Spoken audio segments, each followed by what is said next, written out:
तो सभी पहरेदार सो गए।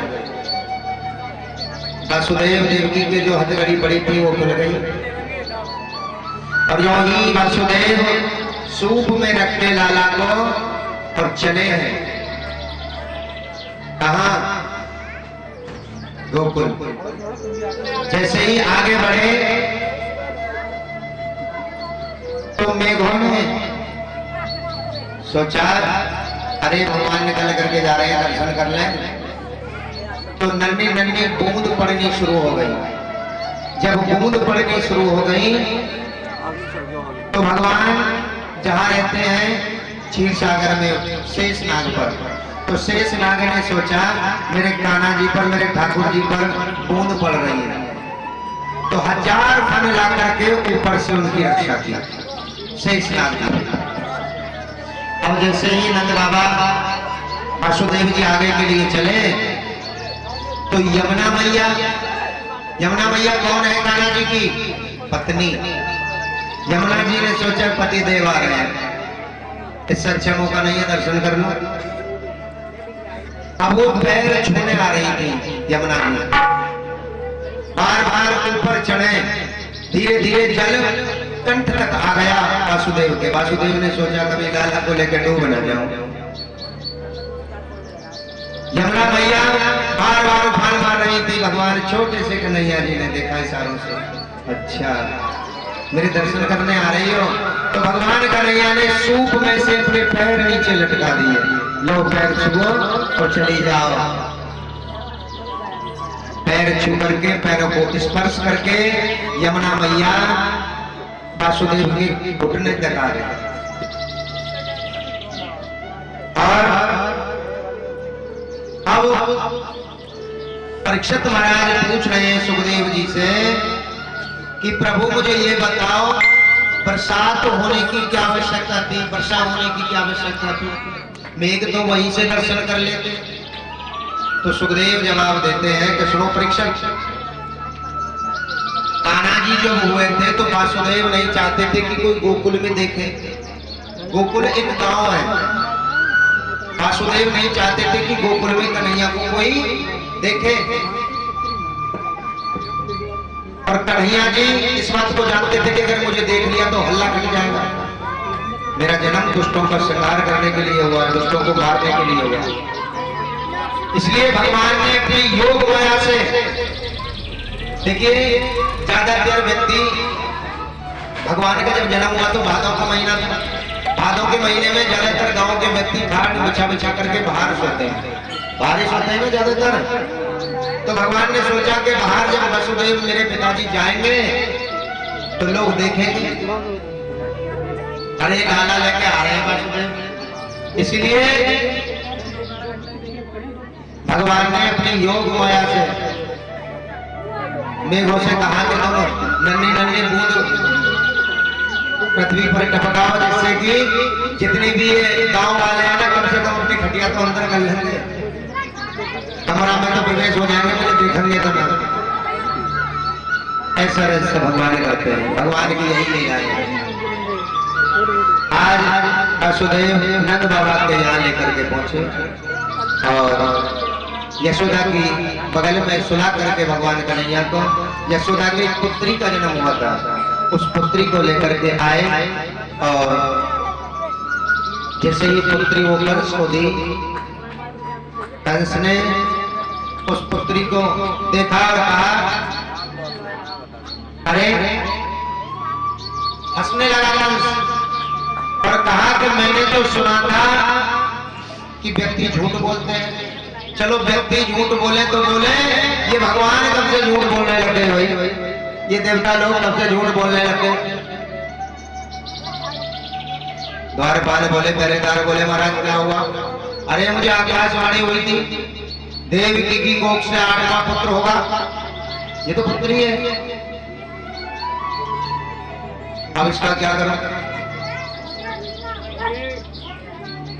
हम तो सोच रहे थे 8वां पुत्र होगा, कोई बेटा होगा, उसको मार देंगे, हमारा बहस से सब दूर हो जाएगा।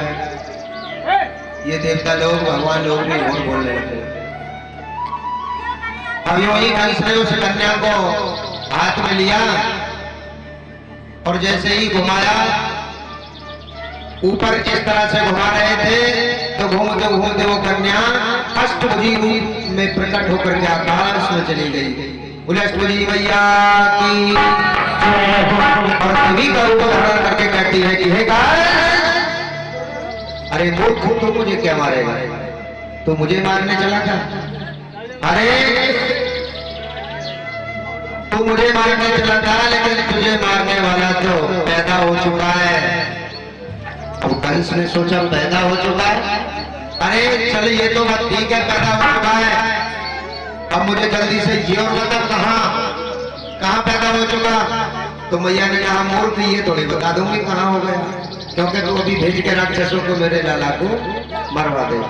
नहीं बताऊंगी, लेकिन जा इतना बता रही हूँ कि तुझे मारने वाला पैदा हो गया। अब कंस ने जैसे ही सुनी तो कंस बेहोश हो गए। भैया मारने वाला तो काल है, कहीं ना कहीं काल होगा। अब वहां नंद बाबा, यशोदा मैया के पति नंद बाबा एक गौशाला में बैठ करके माला का जाप कर रहे थे। खुशी होने वाली थी यशोदा जी को।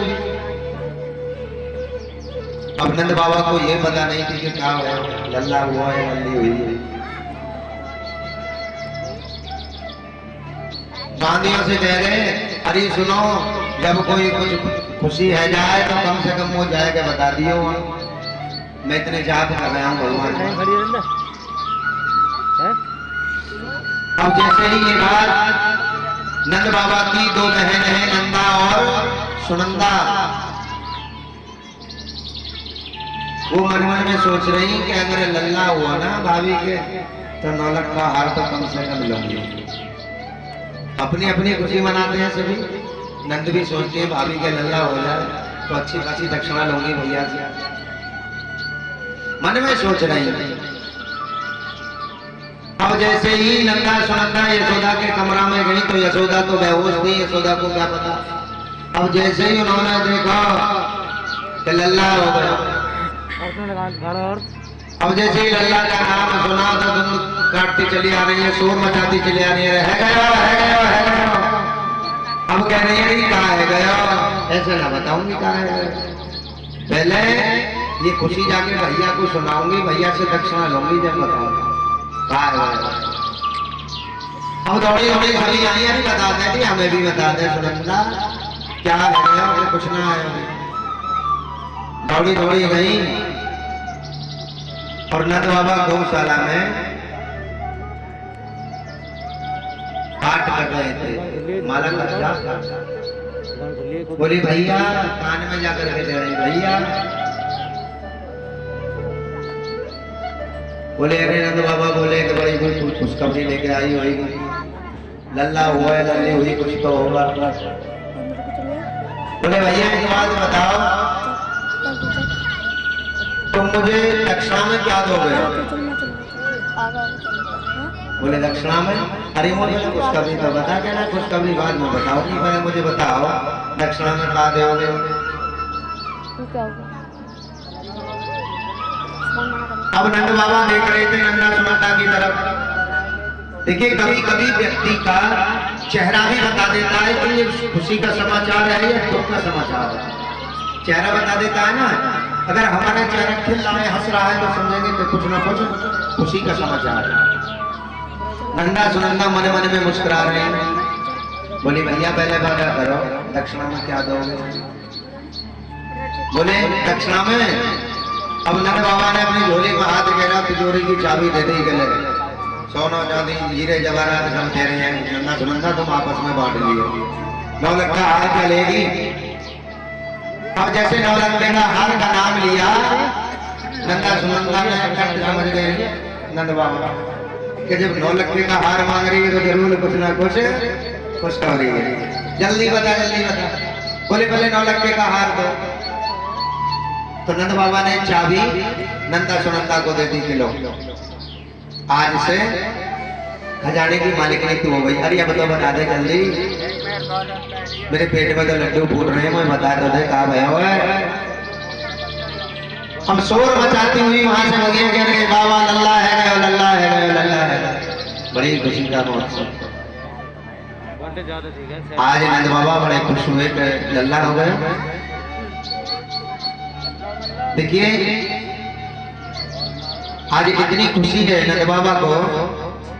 नंद बाबा के यहाँ 9 लाख गैया थी। कितनी? 9 लाख गऊ। ब्राह्मणों को गाय देनी स्टार्ट कर दी दान में, और कहा कि गरीबों को भोजन दिया जाए, जो गरीब है उन्हें दान किया जाए, और ब्राह्मणों को भी दान दिया जाए, गौ दान की जाए। आज हमारे यहाँ बड़ी खुशी है। आज नंद बाबा के उत्सव में बड़ी सभी धूमधाम से बड़ी खुशी मना रहे हैं, और आप सभी भक्त भी नंद बाबा की खुशी में झूमेंगे।